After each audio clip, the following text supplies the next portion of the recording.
Tēnā koutou katoa, and thank you for coming to INZ event in partnership with BNZ on the future of renewable energy in New Zealand. This afternoon, our panel will discuss New Zealand's sustainable electricity future, including changing demand and market structure, security supply and new technologies for New Zealand and future developments such as large-scale PV solar, hydrogen and offshore wind farms and storage. There's going to be a Q&A session and we're going to be using Slido for this event. So if you can go to slido.com and enter 262634. I'm now going to pass over to Laura Harris from BNZ, who leads BNZ's infrastructure and government sector relationship banking teams and also BNZ's project finance team that specialises in infrastructure, renewable energy and social and urban housing development transaction. Laura's been actively involved in INZ over the last few years, and she's recently finished up with the board and is passionate about infrastructure and what it can deliver for New Zealand, including enabling economic growth, increased productivity and well-being and addressing climate change. So thanks, and I'll now pass over to Laura. Thanks very much, Claire. And no mai, haere mai. Welcome everyone to this event. Like many events this year, we had very much hoped to host it in person, but thank you very much for joining us online again for this.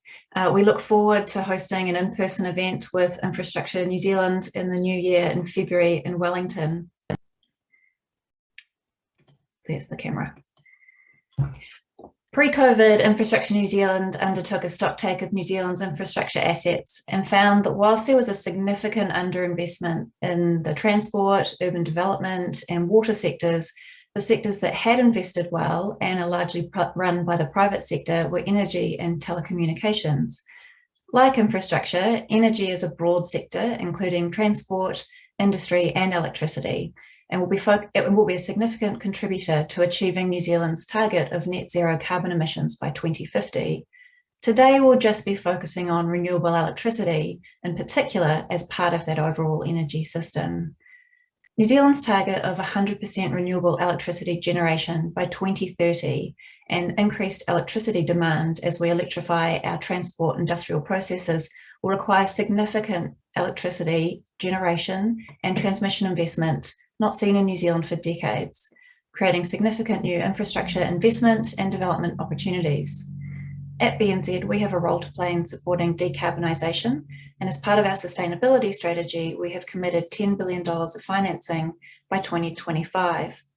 Our sustainability strategy also aligns with the government's wellbeing framework, and the renewable energy sector has an important part to play in this as well, providing economic development opportunities, skilled workforce opportunities, and ensuring electricity affordability for all New Zealanders.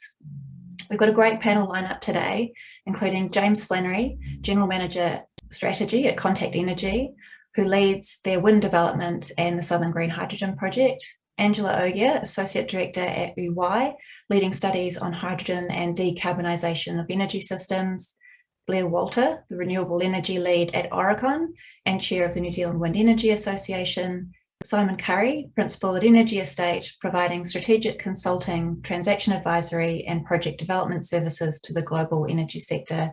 And finally, the panel is going to be moderated by Ryan Luscombe, Client Director for Energy, Utilities and Infrastructure at BNZ. Ryan's going to kick off the session with a couple of questions for the panel, but as Claire noted, please load yours in Slido and we'll answer as many as we can throughout the session today. If I can ask the panelists now to turn on their cameras and unmute themselves, and I'll pass over to you, Ryan. Cheers. Fantastic. Thank you, Laura. So, Simon, I'll throw the first question your way. So, New Zealand's targeting 100% renewable electricity generation by 2030. We've made a commitment to be carbon neutral by 2050. We've just had COP26, and it's very clear that to limit climate change to 1.5 degrees, significant action is required now. What more do we need to be doing in New Zealand now to, I guess, reduce the impact of climate change and achieve that 1.5 degree target? Thanks, Ryan, and great to be on and seeing the participants still continuing to flick up as we sit here. So from my perspective, and in full disclosure, I'm sitting on the other side of the Tasman, and one day looking forward to flying on Air New Zealand's increasingly sustainably powered planes to get back across the Tasman. I have an eagle eye and great interest in the New Zealand energy sector. And we recently announced our offshore wind joint venture with Blue Float Energy and Elemental as one of the, what will be many participants in the New Zealand energy sector. For me, the most important thing for New Zealand is that everyone has an eye on the prize. And the prize is low-cost, affordable energy for all. We can talk later about my views around current energy prices and the things that need to do them, and the need to fix them. But it's also around realising the scale of the challenge and the opportunity here. This is a global competition. It's a little bit like being back in the Great Game in 1905. I'm not that old, but we're really looking at a very rapid global transformation of the sector, which is creating these opportunities if you have the resource, but you also have to have the will. And I think that's a really important thing for us to emphasize today.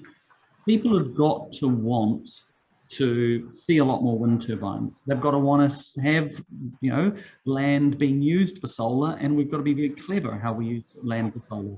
We've got to work out how we harness geothermal and deal with the carbon emissions that come out of it in a way that creates the industry. So we need to do a lot more. We need to do it fast, but it is a huge economic opportunity for New Zealand. Yep.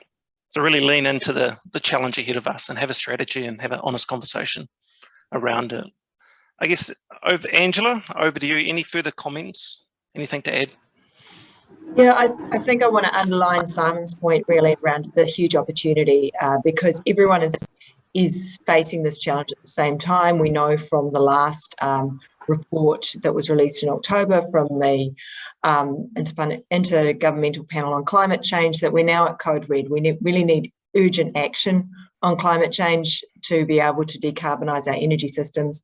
We also know that in New Zealand, we keep saying we've got this abundance of renewable energy and also untapped renewable energy assets, which are a boon for us. And there's something where we're not only can we create value for our domestic economy, we can also look for the export opportunities in terms of those new emerging technologies that allow us to export that renewable energy overseas. I think we do need to look very carefully at our electricity system, as there needs to be some massive expansion in that in order to get the energy that we need, because our electricity system has to do so much of the heavy lifting in decarbonisation. So there's some huge challenges ahead. There's plenty of opportunities, and New Zealand, I think, has to be open for business in order to attract new capital, in order to attract the new kind of thinking that we need to meet this opportunity and make sure that we're maximising the value for New Zealand Inc. through this challenge. Okay, thank you for that. It's a great segue. I guess one of my questions I was going to throw to Blair is, are our targets ambitious enough? Is carbon neutral by 2050 ambitious enough? Is 100% renewable electricity generated by 2030 ambitious enough? We've all mentioned we've got this phenomenal wind resource, this hydro, the solar. Should we be having targets of 150, 300% renewable electricity, carbon neutral by 2040 and carbon negative by 2050? Look, I think it's easy to get confused by the numbers and the targets. I think the answer is always we should be doing more. Yeah. Right. I think there's a lot of talk around at the moment about needing to go faster and harder. The 100% renewables is interesting. And I've been talking quite a bit lately to people about setting higher targets, 300%, 1,000%. What does that look like? Exporting embodied renewable energy in data, aluminium, hydrogen, whatever products. But in fact, I just realized this morning that maybe that doesn't make sense. Whatever we decide to manufacture here, that will be 100%. You can't actually export more than 100% of if we're making those products here, right? So and what I've said for the last few years is this whole transition is dependent on demand being there. There's so much money around to invest in wind, solar, other technologies. That's not a limitation. The projects are coming together, they're out there, they're being developed, but it all hangs on the demand being there to buy that power or use that power. So the focus really has to be what industries can we attract, to build plant that needs that power, whether it's hydrogen or anything else. So I think, that's really where the focus needs to be. Yep. How do we make New Zealand better off? I think, James, anything further to add? Yeah, thanks, Ryan. Look, we're making great progress on the 100% target, but the last few percent will be really expensive. And my view is the better approach is actually to focus on the wider energy sector. Electricity accounts for less than 5% of total emissions in a mean year, while transport and process heat account for almost 30%. That's where the money should be going. That's what we should be focused on. The other thing to keep in mind, if we do reach that 100% electricity market, that could be really expensive, and that actually may deter parties switching to electricity. Yep. Okay. Fantastic. Thank you for that. I think just moving on to the New Zealand renewable energy landscape. So I'd just like to spend a few minutes talking about the different types of renewable electricity available in New Zealand. So we'll kick it off with geothermal energy, and we'll throw that back to James. I guess, what role will geothermal play over the next 10, 20, 30 years, and what are some of the challenges that we need to work through? Yeah, look, we see geothermal playing a massive role. Geothermal is the cheapest form of baseload electricity. It's the cheapest way of replacing baseload thermal and supporting new demand. And it's not dependent on weather like other forms of renewable. So a massive role to play. The challenges are fairly obvious. Resource consent is an ongoing issue. It's never easy consenting stuff and takes a long period of time. Availability of labour, that's an emerging issue. And that the market is well and truly overheated right now, and that looks like it's going to be an ongoing trend over the next 5 years. And the last point, transmission. There are a lot of bottlenecks emerging. It's very easy to build generation, but it takes a lot longer to consent and build transmission. And Australia is a really good example of what happens when you hit those bottlenecks. Yep. Okay. How large is the geothermal generation potential, and how much of it have we already tapped into? We're seeing probably another 3 terawatt hours of geothermal, and that's sort of involved in sort of improving efficiencies at existing fields. In terms of what we've actually achieved at the moment, we're probably close to maybe 70% utilising of existing capability. Okay, so significant. And in terms of from a carbon, I guess, capture and carbon reversal perspective, I guess that's got a key role to play as well. Yeah, look, that's crucial. We're trialling carbon re-injection at our Te Huka plant, and if successful, we're going to feature that into future designs of new geothermal plant. But that is a major issue for us. I guess the one thing to keep in mind, our assets have comparatively low carbon emissions. So just in terms of Tauhara, a baseload plant, its CO2 emissions are less than 1/5 of the emissions from a baseload gas combined cycle plant. Okay, fantastic. So the moral of the story, it's got a very serious role and a big contributor going forward. I guess moving to onshore and offshore wind, I guess obviously New Zealand has a fantastic wind resource. It's helped us win 3 America's Cup. You'd argue it should have been 4 America's Cup. And I just want to, I guess, spend a few minutes doing a bit of a deep dive into both onshore and offshore wind. So I guess onshore wind, and Blair, as the chair of the New Zealand Wind Association, how large is the opportunity for New Zealand to invest into onshore wind? And what should we be utilising this opportunity for, given the supply and the location of the production? Yeah, good question. Look, we're currently sitting at pretty small, only 823 megawatts of installed wind generation, and a total of around 10 gigawatts in our system. I think we're about 9.5. Most of the forecast, Climate Change Commission, etc., say that we need to have double our installed capacity of renewables by 2050, which is about 21 gigawatts. There's plenty of onshore wind. There's, people get concerned about the country being covered by turbines, but in fact, meeting that requirement would take up a very small portion of land. And Roaring Forties actually did a nice study for MB a year or two ago that quantified that there's already 11 gigawatts of feasible land identified, ready to build. So that's not a constraint. I think there's plenty, and there's some really good wind speed there across those sites. So economically feasible. It's the cheapest form of zero emission renewables that we have at the moment. Solar's trying to catch up, and we'll see how that plays out in New Zealand. But so it's a real opportunity to build lots of renewable electricity is to make sure we really exploit that onshore wind resource. Okay. And I guess your thoughts on some of the challenges, I guess, that are preventing us from achieving that aspiration, or that capture that 11 gigawatts, and I guess any thoughts on how we should be utilising the electricity produced? So grid, a number of people have said grid is a big challenge. Anything, if we want to build a lot more renewables, we need the grid to get it to consumers. After that, the challenges for wind are still the same as they have been, which is mostly the noise and visual impacts. Not everyone likes looking at them. The technology is helping us out there to some extent.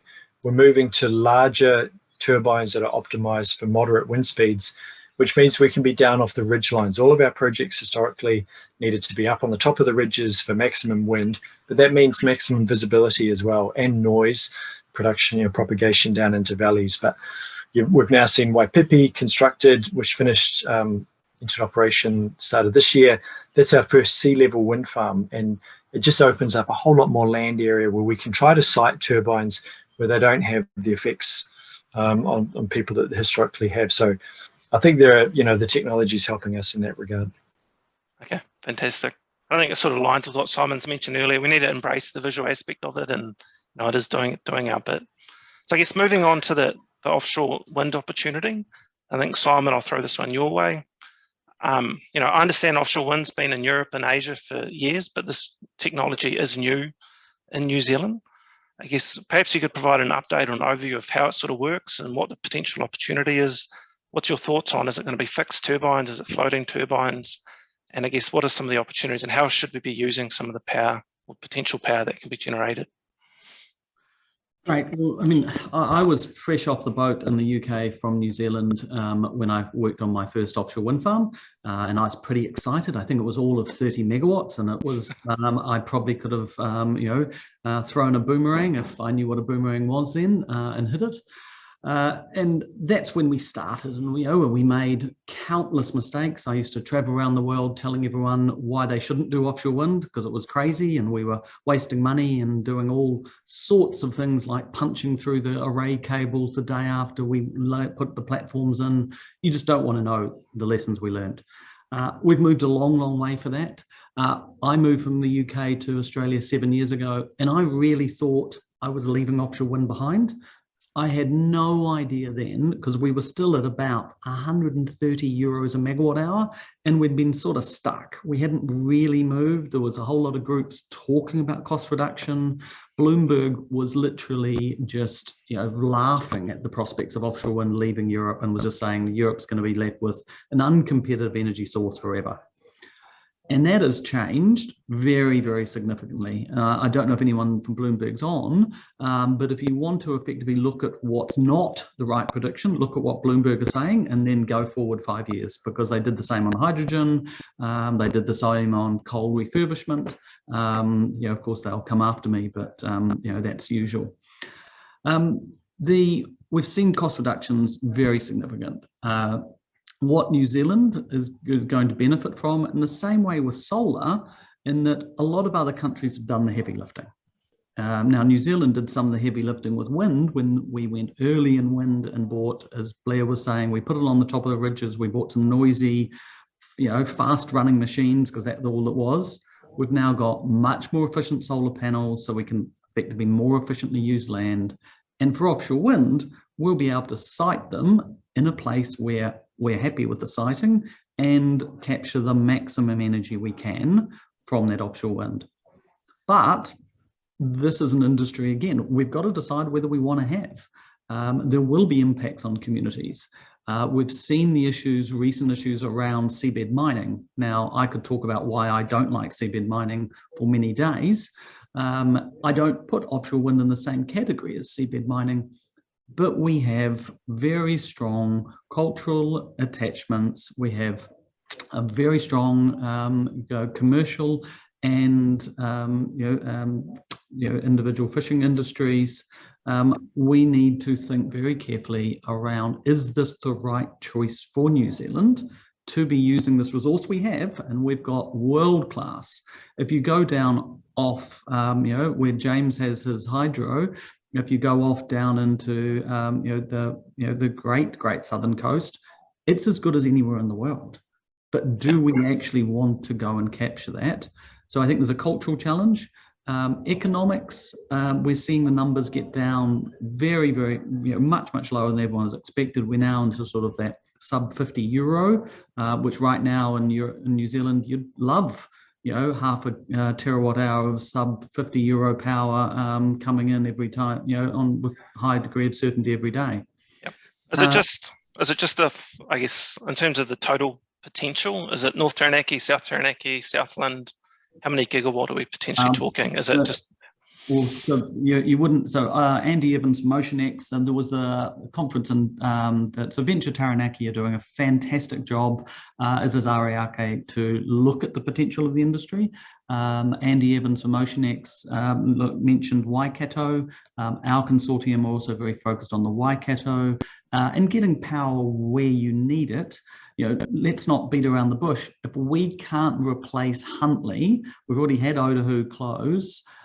We've got a problem in the system. We've got to do massive augmentations to shift power, particularly in a decarbonised, as Angela talked about and James, if we are electrifying transport and the transport hubs are, Hamilton, Auckland, then we've got even more strain on the system. So the more that we can inject power above Taupo and into the system where we need it, the better.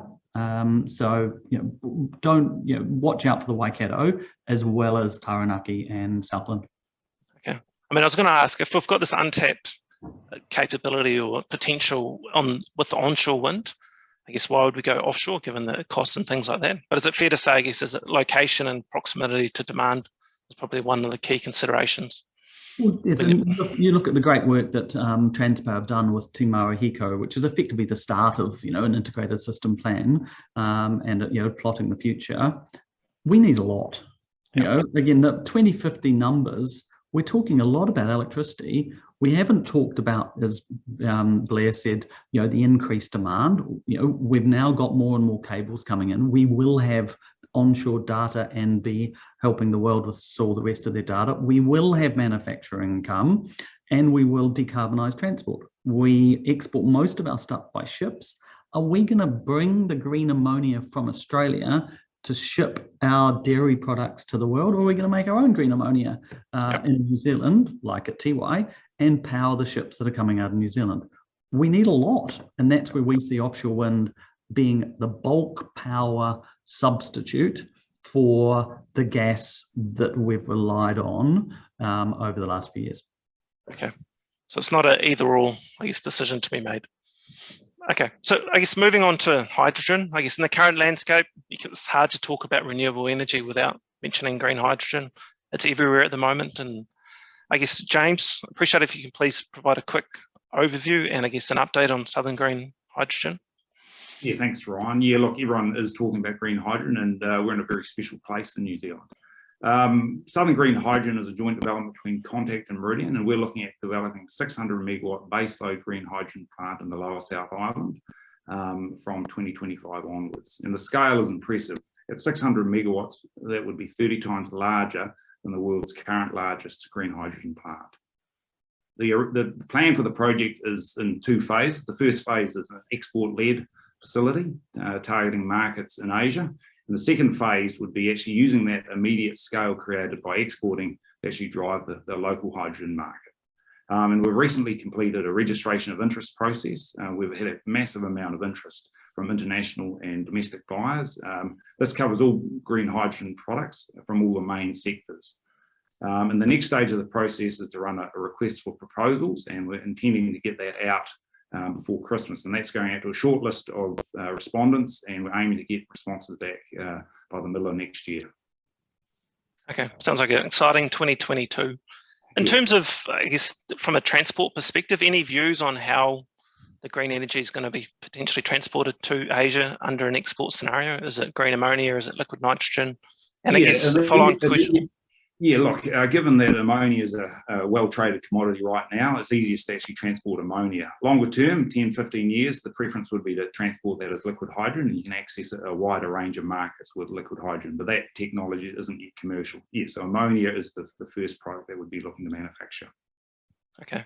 And where do you think the demand will end up coming from a product perspective? Is it around for the use of feedstock? Is it electricity generation? Is it heavy transport? There's a range of products, and I guess that's the beauty of green hydrogen. It's actually the only green alternative to a wide range of sectors, so you can use it in a massive number of applications. And some analysts have called it the Swiss Army knife of decarbonisation for that reason. Okay, fantastic. I think, Angela, I guess Australia is focusing all the efforts on capturing the export of green hydrogen, or that market, to Korea and Japan. I guess, can we compete with Australia? They've got 40 years of experience in exporting energy in the form of LNG to these markets. And I guess, is this an opportunity for New Zealand to build a new industry focused around exporting green energy? Well, I think yes is the short answer. I think there's lots of potential. If you look at the last International Energy Agency report around net zero by 2050, you're looking at hydrogen doing a lot of the heavy lifting to decarbonise steel manufacture, high temperature process heat, heavy vehicles. And you're seeing in some of those sectors, I mean, EY's analysis is showing that you'd be looking at, for ammonia and methanol production, potentially green hydrogen capturing 100% of those markets. And so you're seeing an 80 million tonne per annum market currently, which is 99% grey hydrogen from gas and coal, moving to perhaps a 600 million tonne per annum market by 2050. That's a massive change, and there's a lot of pie to go around. This is the big thing for me. So you don't need to be the absolute lowest cost producer. You just have to be in the money. The advantage that New Zealand has, I think, over some other jurisdictions, we are relatively close to Japan, Korea, Taiwan, Singapore, some of those traditional markets for LNG that are well suited to that energy export and are energy hungry. They already have those processes that will require hydrogen, or are best placed to use hydrogen. We also have, the Fraser Institute in Canada does an annual survey of oil and gas destinations for attractiveness, and New Zealand used to rank really highly on that because of good rule of law and an ability to consistency of policy, which creates a stable environment. So we do have a relatively good inward investment environment. And then we have the 85% renewable electricity that we keep talking about. And that, in a hydrogen sense, is a bonus, because if you're in Australia and you've got a project that's perhaps got a wind turbine and its own source of green energy that might be grid connected, there's less, you need to work harder to prove to your customer at the end of that it's actually green hydrogen, that you're not using a grid connected electricity that is still 35%, it's only 35% renewable in Australia. So that's actually a real benefit for us. And as we get into further down the track of green gas certifications with guarantees of origin and allowing us to track and trace hydrogen across the globe, we're going to end up with an ability to trade really well. So I think we're really well placed. We're not too far away. We have good rule of law. And if we can get the relationships right, which is going to be absolutely key, we will be competitive. I mean, the MB study last year or the year before showed that we were in the margin of error. I mean, yes, we might be slightly more expensive right now, but honestly, this industry has so far to go that to be within 20% is about right. And if we can get the relationships right and get there first, then you start securing the market, just as people have in the oil and gas market for decades. Yep. I guess there's just so much demand as well coming out of Asia for this product, and I guess that demand to decarbonise their generation as well. So can I just put my 2 cents worth? I'm not sure if everyone remembers the ads, "Don't leave home without seeing the country." we've got to decarbonise New Zealand first. And, I sit here in Australia with gas prices being, not quite record highs, but very high because we're shipping as much of the gas out of the eastern seaboard and freezing it and sending it to Asia. If effectively New Zealand over exports and doesn't do things like replace LPG, which most of the South Island is not on gas and effectively is reliant on LPG. So we've got to look at things like dimethylethane, which is effectively a substitute non-greenhouse gas, which can go straight into the bottles. How do we reuse the existing infrastructure? Motunui is an asset. That was one of the world's first large synfuels plants, and that can be repurposed again. Think Big actually comes back to help us, where we go, what do we use that for again? In terms of singing someone's praises, hopefully everyone on the session already knows Huringa. They are a world-class player in this and what they're doing. And so we need to make sure we support those companies and look at what we do around domestic consumption, as well as just racing off to the export markets. And one last thing, let's think about, and it really segues, I think, into the next question, Ryan, how do we look at models differently? So I look at what Contact did with geothermal and the iwi ownership in that model, and I go, isn't that the model of the future for New Zealand? How do we look at new models of ownership as we transform our energy sector, and we look at how we use our wind and air and sun, just like the Philippines has done, and say, well, this is a common good. How do we make sure that we all benefit from this? And the same way you've got NZ Super and what NZ Super has done, there's some real potential to come up with new innovative models around these new products, which have a real stamp of we do it differently in New Zealand. Yep. I mean, yeah, you're right. It's a good segue into, I guess, we've got this phenomenal resource, this renewable electricity resource. What structural changes are required for us to, I guess, capture the opportunity and encourage investment into renewable electricity generation? And I guess subsequently to make it easier to decarbonise New Zealand around manufacturing, industry, process heat. I guess I'll open that question up to the entire panel. I guess I'm just conscious of time as well, but any broad comments around what changes are required in the structure, or is the current market structure working well? No, look, maybe. Oh, sorry. I'll go Blair, if you got, followed by James. Sorry, James. Just an observation from me. We've had decades of very little government intervention, wholesale market, just left to our own devices, and you had to work pretty hard to make a project stack up. But when you did, there was investor certainty. And to achieve all these objectives we actually...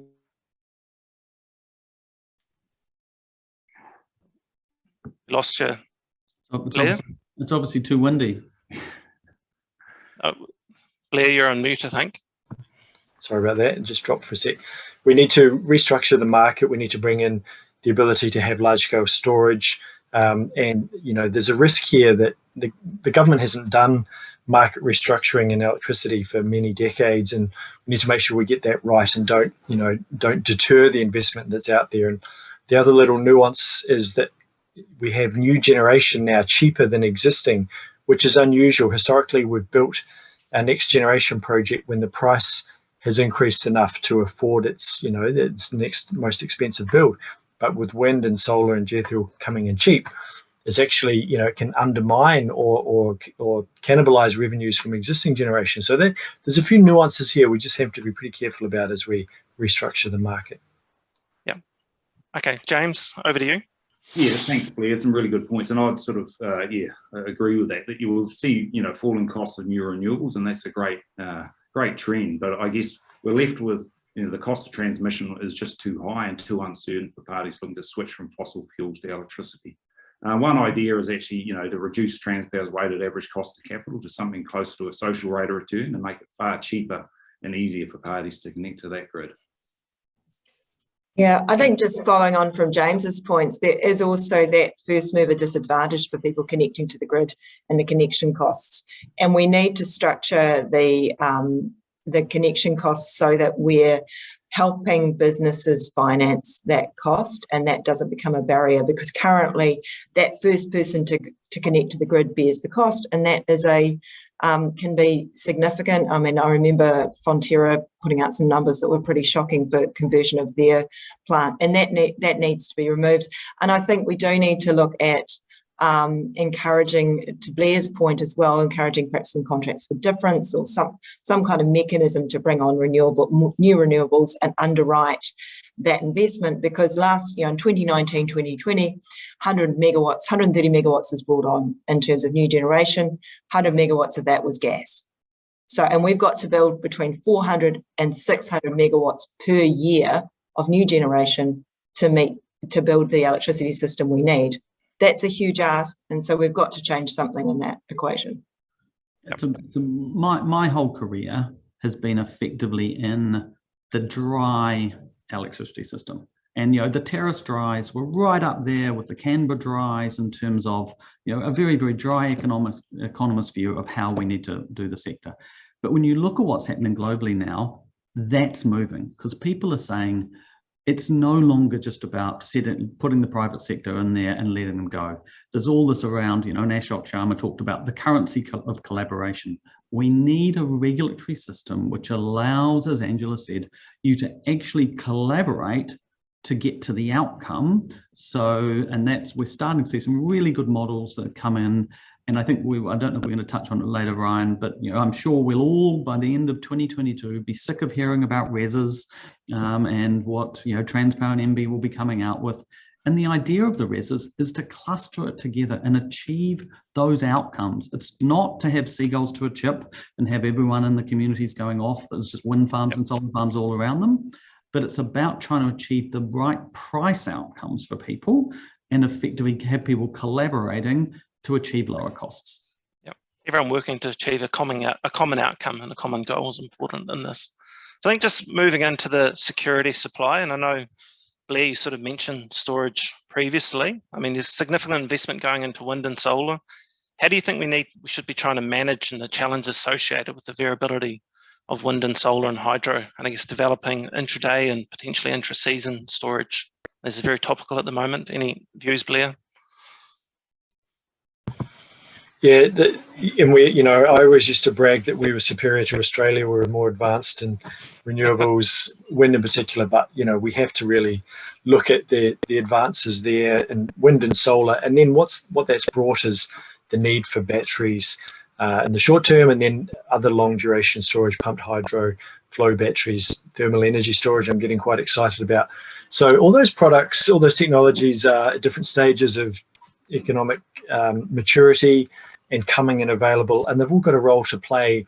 And I think we can't really pick winners. What we need is a diverse system that has batteries for different purposes. I like the idea of hydro, pumped hydro for storage, but it's big, single point, might be appropriate, might not. We kind of have to have all those tools at our disposal. But yes, energy storage becomes pretty vital. We just closed finance last week or helped to close finance on the first merchant battery in Australia with no grant, actually no offtake agreement in place, no network support agreement. So that has happened really in the space of 2 or 3 years that I've been involved in battery projects, where the first ones had almost 80% capital grant, just to show how the business case has developed for those and the cost has come down. So this is my point of, we can really leverage what Australia has achieved and really bringing those products to maturity and figuring out how to build the business case for them. So I think that'll play a big part of what we do here. Can I just bring a couple of the questions that came together as well as what James said? The question for me is, what is storage in the transformational system? Is it something which sits on the gentailer side? And in Australia, we've seen incredible change in the utilisation of a pumped hydro asset when it moved from one genco to another genco who was incentivised to use it rather than hoard it. So what is the regulatory position? We're starting to see transmission companies around the world say, is this actually no different than the infrastructure asset, which I am effectively the custodian for? Am I the custodian of the storage asset? I build it at a low cost of capital, and then I rent it out to all of the market, and maybe I even let some of the capacity come to new entrant retailers, sorry James, who won't go bust when it hits $200,000 because they've got access to some relatively low-cost firming.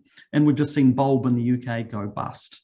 So when we look at the security of supply, and we are in an energy price shock, there's no point mucking around with what's going on.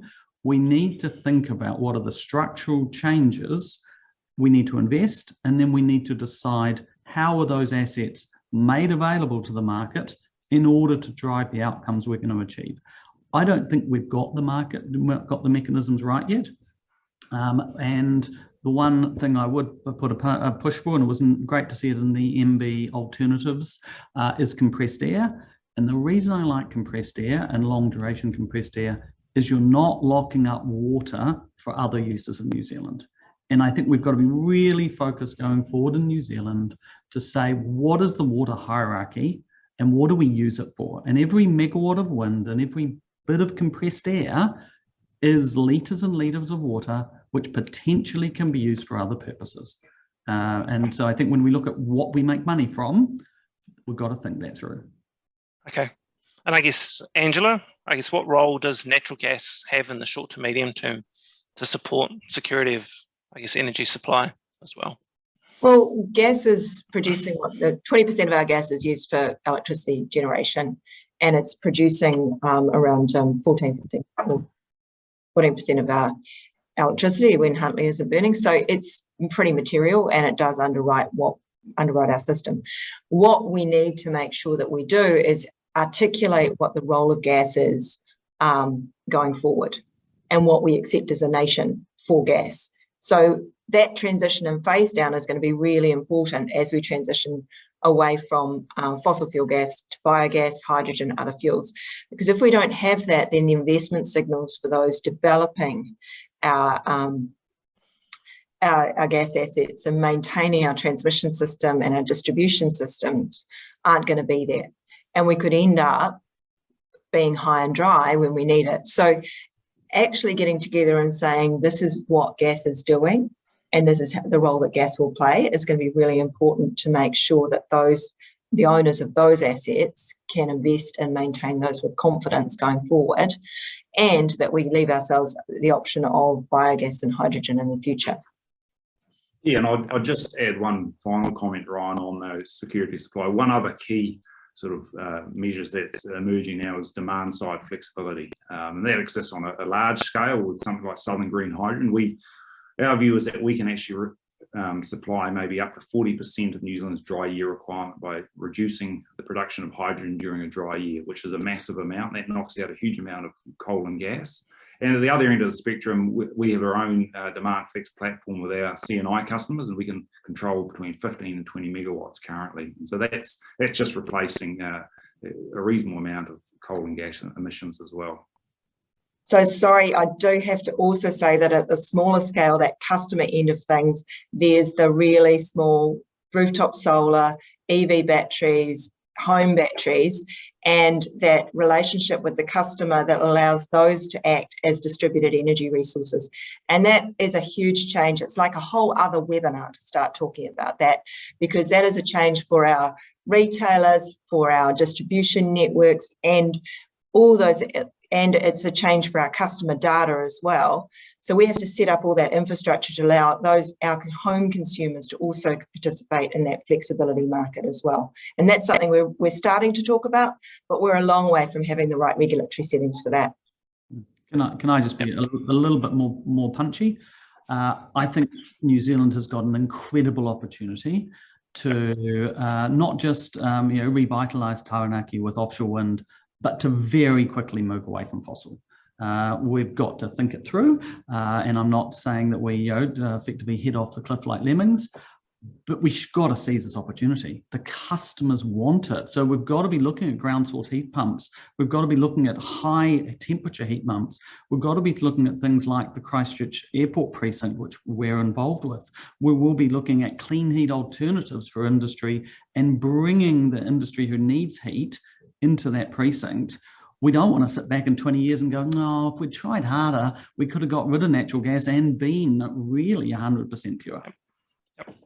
Thanks, guys. And thanks, Angela, for noting that the topic's broad and we could probably go into a whole other webinar. At this point, I will stop our questions there and flick over to the audience questions. So thanks, everyone, for loading them in Slido. Just again, that number is 262-634 if you want to pop any in. One of the most sort of popular questions or themes coming up is there's been a bit of talk on the panel about exporting green renewable, sort of hydrogen in particular opportunity, but how we're prioritising New Zealand's decarbonisation in priority to that first. How are we well placed to benefit from increased investment into renewable energy? So how do we ensure that New Zealand benefits before we export that benefit offshore? So a question, I guess, to all the panel, what is the opportunity for New Zealand Inc. in terms of creating employment, government royalties, foreign companies paying tax in New Zealand? How do we create that employment opportunity for New Zealand Inc. and ensure we're getting the right skilled resource here? Okay, can I just go, I'll very quickly chip in with, there has been a seismic change in the interest in the New Zealand energy sector. It has disappointed me as a Kiwi who's lived outside New Zealand that most of the times I talked about New Zealand, the only thing everyone wanted to talk about was not the yachting but rugby. No interest in going to invest. They were like, why would I even go? That has changed. The newspaper is now full of stories, whether it's FRV with Genesis or other people, Lodestone coming in. There is real interest, including, excitingly, in transmission, because as Angela said before, very, very highly regarded for rule of law. If Transpower was to put out a tender for people to effectively come in and build a private line or a PPP line alongside Transpower, you'll have 10 or so people from around the world turn up. And that to me is the biggest change. People are now paying attention and they want to invest. They're all reading about Air New Zealand and what that demand for the airport link, the regional link planes does for New Zealand demand. They're reading about the announcement of the Microsoft data center. That never used to happen. No one paid any attention. It wasn't interesting. It is interesting to the world right now. Yeah, I think following on from that, and Simon talked earlier about those think big assets and what we could do with those. And I do see some of that petchem processing technology and those hubs being an asset we could lever to create wealth going forward, because we could create green hydrogen from offshore wind and then using a waste source of CO2, convert that to synthetic fuel, so a power to X. And Venture Taranaki have been doing an investigation into this. And we've got to remember that that may not be economic for us, but with incentives in Europe or in the US or other really large markets where the curve they've got to come up in terms of decarbonisation is even steeper than ours. We could be on the money on that, and that could be really interesting for us. But also that integrating a large offshore wind plant with hydrogen and synthetic fuels, and I think the Southern Green Hydrogen Strategy did this quite well, using that spill and integrating that with our electricity system, moves us along the curve of decarbonising that as well. So I think there's lots of win-win situations that we can have here, and creating some kind of technology hub around hydrogen, synthetic fuels and a large generation source would be really useful and creates a lot of potential export earnings for us. Yeah, and I think the other point to add as well, we think we can do both. We can export green hydrogen and we can actually develop a domestic market at the same time. And that's the beauty of New Zealand, just the abundance of renewable energy options we have. It's not one or the other. Thanks very much, guys. There are a few technical type of questions coming through around the actual technology required from a decarbonisation perspective. The first one I'll throw up into the panel again is around the embodied carbon of renewable energy. What kind of resources are there to produce solar panels and turbines, and what's actually the climate impact on the production of those types of assets? Okay, well, that's a great question. We're very active, involved with WWF, and one of the things they've launched in Australia, and I'm pleading with them to launch in New Zealand, is called the Materials Embodied Carbon Leaders Alliance, which is all around sustainable building materials into the broader building industry, as well as looking at the renewable energy industry. I'm really excited around what's happening with green steel. There is an increasing amount of use of aluminium, and obviously, that's where TY Today plays a really key role. And we're seeing a lot of the other aluminium plants around the world. Australia is struggling outside Tasmania, but starting to look at how they can decarbonise their processes. Everyone is really focused on this question. We can't have effectively a renewable transition where everything in it has effectively huge embodied carbon, and the footprint, including the transportation, actually takes us backward. That's not the answer. Now, there's always a little bit, and no one actually asked what was the embodied carbon in building a coal plant or building all the trains to get them the coal. But that's not the question. We're here to sort the problem, not look back at the past. And for wind, the answer is, historically, the analysis has shown that the emissions in manufacturing, transporting equipment and building are generally repaid within the first 6 months of operation, sometimes less if it's a high wind speed site. So that equation's been known for quite a long time. But the new challenge that we're facing up to is, well, what do you do with the equipment at the end of life? We've got the first few projects. We're actually starting, we're helping NZ Wind Farms, who announced a repowering or looking at repowering of the Te Rere Hau wind farm, the two-bladed wind flow machines. What do you do? How much of that can you recycle? And the blades in particular, there's a lot of work going on to look at, how you can reuse that product and not just create a lot of waste. Great, thanks. And while I've got you, one of the particular questions that was targeted at you from the audience was vertical access wind turbines. Will they have some advantages in low wind speeds or gusty winds, and are they useful in areas out of sight? There's been, over the years, there's been so many designs proposed for vertical access wind turbines, and the theory is good, but I just don't think we've really found a winning solution. And if we were going to, we would have some years ago. They're just not getting there. We're not seeing commercial products come to market. The number that I've reviewed over the years is probably uncountable, and I like them. And one of the things I got excited about a long time ago was building integrated wind. Solar is easy to put on rooftops, but a lot of cities have quite a lot of wind going through, and having spiral, vertical axis wind turbines down the side of buildings designed in with the shape of the building, helping the flow. But the products just aren't there and aren't commercial. They're not competing with what we've got as the horizontal axis turbines. So I'm not seeing them at the moment as a real option for this bulk supply that we're talking about. Well, for just a little household, have a look at Diffuse Energy. It's a Newcastle company.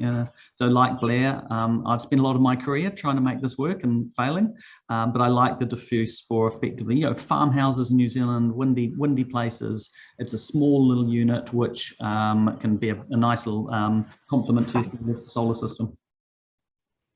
Thanks, Simon. And actually carrying on from that, one of the questions was, should there be something similar to microgeneration regulation in New Zealand? I wonder, Angela, if you want to talk to that one. Yeah, I think that's a really good question. And I think this comes back to what I was talking about earlier about the role of the consumer in our energy system, and what we're seeing in Australia with the changes from their ESB into their regulations about the right for consumers to export to the grid, and changing from a fixed operating envelope for consumers to a dynamic operating envelope. And this changes the capabilities that are required by the distribution network business, and also the monitoring that they require on the low voltage network, which previously they didn't do as much. And so this is a massive change that needs to happen for our distribution businesses. The ability also to trade between on a peer-to-peer basis with others for to produce back into the grid is really important. And you can see Araaki's done their multiple trading relationships pilot project, but a lot of our regulation is designed for a one-to-one relationship and a one-way flow of electricity. And so we do need to look at that. I know the Electricity Authority has a large work program that they're working through on that, and also the Energy Networks Association has a roadmap for our grids going forward. But it's a fundamental thing, and also the data flows need to be there as well. So there's lots of things that need to be fixed, and it's not an insignificant change, but the platform needs to be there before consumers can fully participate in our electricity markets. Fantastic, thanks. And we're running out of time rapidly for questions, and there's still one or two I'd like to ask. James, maybe another one for you. How do we get there faster? There's a lot of opportunity, there's a lot of demand. What more could we be doing to accelerate this? I think one of the main ones is just access to the grid, and I think we should be pre-building transmission capacity now rather than waiting for demand customers to put their hand up saying they want to connect. There's some key parts of the grid, Lower South Island, where there's a huge amount of coal use. We should actually be building up that new grid right now. Fantastic, thanks. And just the last one, Simon, you mentioned RES before. Just a quick question, what are RES? And is it something we should be looking to build out across more of New Zealand? Yeah, it's effectively what James is saying. Look, we need to pick places with the resources, hopefully with the demand. So the concept is a renewable energy zone. And again, picking up what James said, if we have all this, goals of transmission, and we're not taking Fonterra and the dairy industry off coal quickly, we've failed. I mean, that's a total failure as New Zealand if we can't do this quickly. But in order to do that, we need serious amounts of energy going into those boilers, which run, they're not peakers. And so we need to put the transmission and then build the renewables in the right place and the storage in order to deliver the outcome for the industry, which so many of us depend upon. Excellent, thanks. And I'll just say that's the end of the questions there, or the end of time that we've got for questions. Apologies if we haven't answered one of your burning questions to the audience members. There have been quite a lot flowing through. As we said at the beginning, it's a big topic to cover. And as Angela mentioned, there's probably room for many webinars on the topic more broadly. So we'll look to host another event next year with Infrastructure New Zealand as well. Thanks again to all the panelists. That was a fantastic interactive conversation. Really appreciate your time. Thanks to audience members for attending another online webinar this year. Look forward to see you in person again soon. And I'll pass back to you, Claire. Thanks, Laura. And absolutely, yeah, we'll do another event on this because there's obviously a lot more that we need to cover with our members. So I'd like to thank Laura and the panelists for doing this with us this afternoon, and also to our members for tuning in. I'd also like to thank our members for attending Building Nations 2021 a couple of weeks ago, and to remind our members that you can register for Building Nations 2022 by the end of, if you register by the end of this year, you get this year's early bird pricing, and you can do that by contacting myself or Paige, and our email addresses are on our website. I'd also like to wish everyone a Merry Christmas, and to remind members that our office is closed from the 17th of December through to the 10th of January. And again, thank you for all your support in 2021 from me and my team. And I look forward to seeing you all again, hopefully in person. And I'm saying in person because it's way better than virtual, and I want to get out there and actually meet with my members in 2022. So Merry Christmas, everyone. Thanks.